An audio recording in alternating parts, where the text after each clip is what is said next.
mag-unboxing tayo ng portable waterproof na clothes line. Oo guys, napaka in demand itong portable waterproof na clothes line, lalo na kapag tag-ulan, para yung mga sinampay natin guys is doon natin ilalagay para hindi na siya masyadong mauulanan sa labas. As in, pwede na siya isabit sa loob ng bahay at doon natin isabit yung mga pinilabahan natin. Yun guys yung i-unboxing natin. So, pangalawang unboxing na natin ito guys ng item ng Lazada. Yun guys. So, ngayon guys, mag-unboxing tayo ng portable waterproof clothes line. Alam niyo ba yun guys, yung portable waterproof na clothes line? Yun yung guys, yung sinasampayan ng mga damit nyo na nilabahan nyo. Napaka-useful nun guys, lalo na kapag tag-ulan. Yun guys, so umpisa na natin. Mag-unboxing tayo. Titignan natin kung okay ba. Lalagyan na rin natin siya ng review kung okay ba yung product ni Lazada. Yun guys, so umpisa na natin. So guys, ito guys yung in-order ko sa Lazada. Ayan o, Lazada. So itong in-order ko is portable waterproof clothes line. So bago natin siya i-open is ano muna natin siya, i-disinfect muna natin siya. So sanitize natin yung product ni Lazada. So ito.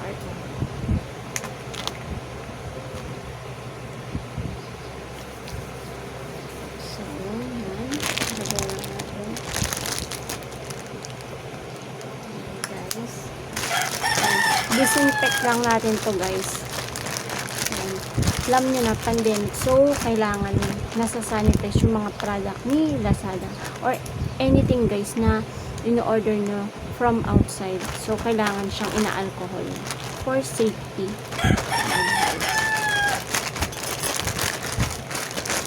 Then guys, bibigyan na rin natin siya ng review kung okay ba, scam ba, or legit yung product ni Lazada. Check din natin guys. So i-open na natin.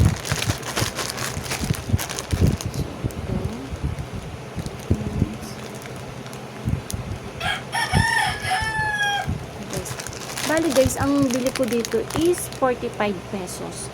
As in, mura lang. Bali, 8 meters siya. As in, 8 meters. As in, mahaba siya. 8 meters na portable waterproof clothes line. Check natin guys.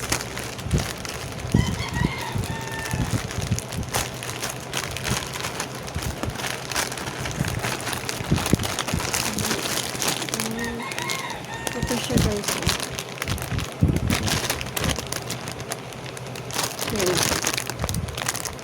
Windproof. So, yan guys. Windproof. Then, clothes line. So, yan guys, nakalagay 8 meters. So, okay si seller dito. Okay yung dineliver niya sa akin na 8 meters. Kasi 8 meters yung order ko. Yan, 8 meters. So, check si seller dito. So check natin guys kung maganda yung quality. Ayan guys. Ayan. Ayan, gina. Ayan.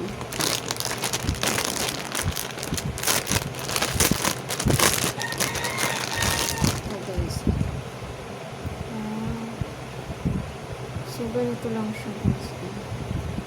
Ayan. Kasi ganito lang siya. Mahaba siya in fairness. So, 8 meters siya. Tignan natin guys kung may damage or defect.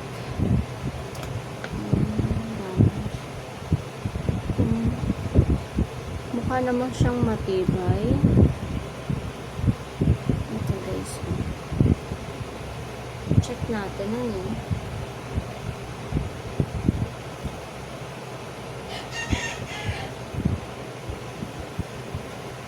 Check natin guys kung okay.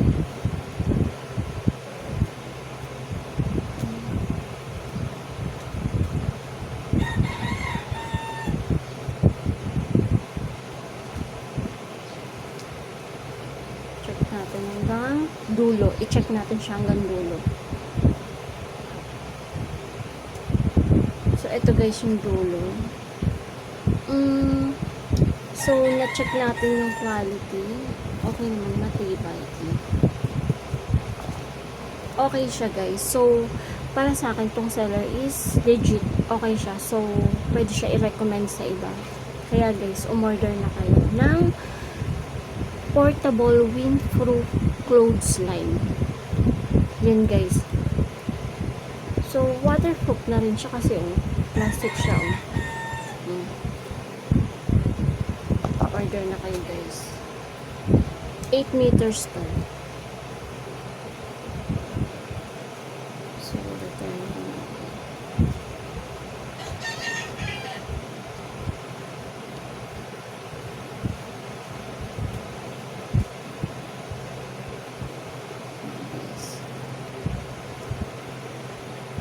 So guys, so ito yung product natin. So, ang review natin siya is scam ba siya or legit? Legit siya guys. Legit.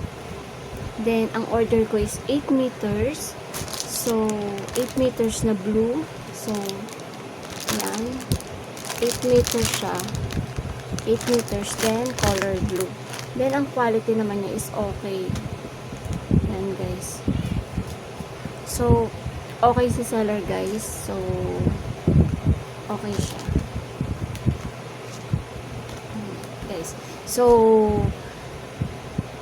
pwede siya i-recommend guys kasi maganda yung quality niya. So, guys, order na kayo ng